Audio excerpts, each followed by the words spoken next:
Welcome to శ్రీగిజ. వ్యాధుల గురించి తెలుసుకుందాం. పూర్వజన్మలో చేసిన పాపాలే ఈ జన్మలో వ్యాధులుగా అవతరిస్తాయి.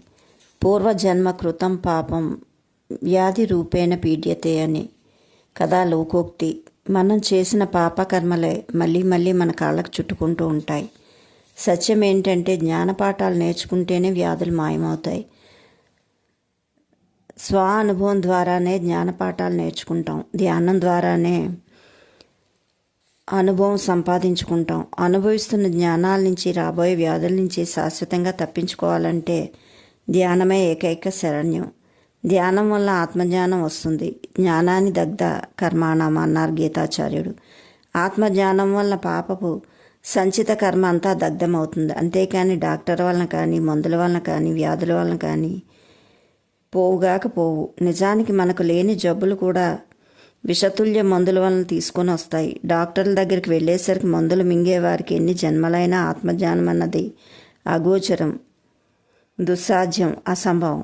రోగ మూలం పాపం, పాపం మూలం అవిద్య. అవిద్య నాశనం చేసేది ఆత్మజ్ఞానమే. మమాత్మ సర్వభూతాత్మ అని తెలుసుకునేంతవరకు మనకు పాపకర్మలు తప్పవు, రోగాలు తప్పవు. ఏది అంటే లలాట లిఖితం కాదు. మనం ఏది కావాలంటే చేయవచ్చు. మన కోరిక మన ఇష్టం. ఇదే సేతు పూర్ణ జ్ఞానసారం. భూతకాలాన్ని బట్టి వర్తమానం ఎప్పుడూ ఉండదు. వర్తమానమే వర్తమానాన్ని సృష్టిస్తూ ఉంటుంది.